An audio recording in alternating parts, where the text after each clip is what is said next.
Now to a story you'll only see on News 4. As the D.C. police takeover continues, we have new video of local and federal officers taking a man into custody as he pleads for help. News 4 cameras were rolling today when it happened on the National Mall. Our Amy Cho was there. She was live near the Washington Monument with what she saw. Amy, we know we are still waiting for a lot of answers to a lot of our questions here. What can you tell us at this point? Yeah, guys, we were here on the National Mall this afternoon covering a different story when we saw two police officers had pulled over a driver with an Uber decal on his car.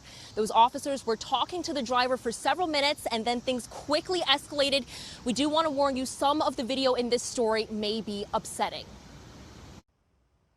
News 4 cameras were rolling as a U.S. Park police officer and a D.C. police officer questioned a driver on the National Mall. The D.C. police officer opened the door and the driver got out. He appeared to try to escape, and that's when several masked agents tackled him to the ground.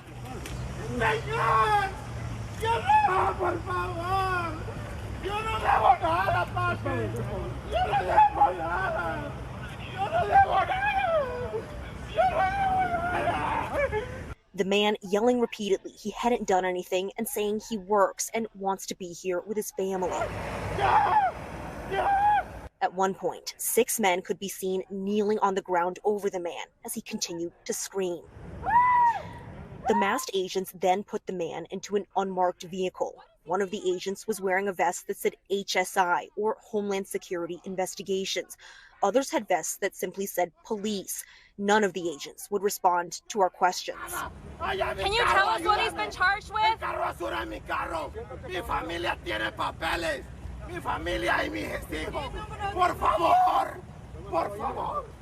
As the detention was taking place in front of the African American History Museum and the Washington Monument, dozens of National Guard troops could be seen standing to the side and watching.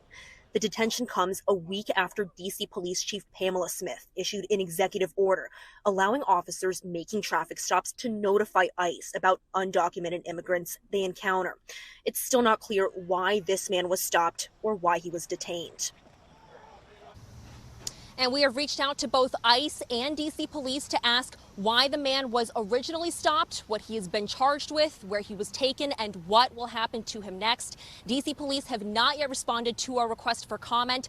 A spokesperson for ICE tells me he is looking into the matter, but has not yet provided any information. He also just texted me a short time ago. Thank you so much for your patience. These are insanely busy days for ICE. Now, as far as that Uber decal in the man's car, I also reached out to the company Uber to ask if they had any information on the man or what has happened to him. We also have not heard back yet from Uber.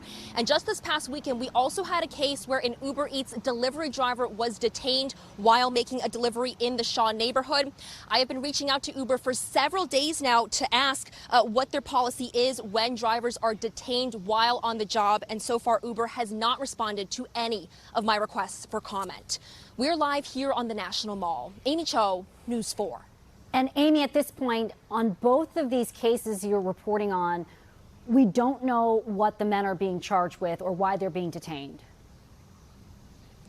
Yeah, that's correct. It's been very frustrating trying to get answers. We've been reaching out, and the agencies say they'll look into it, and they never get back to us. ICE had told me for multiple days that they'd be sending a statement, and they had a statement pending approval. But now they're saying the White House will be the one commenting on the previous case now. And as you just heard, they were saying they're insanely busy, and so they have not been responding to any of our requests for information, but certainly something that we will continue to press for and try to get those answers to those questions.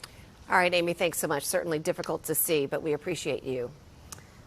And we are seeing more and more of these situations unfolding in the streets of D.C., and the changes in policy regarding immigration enforcement are causing confusion and fear for many of our neighbors.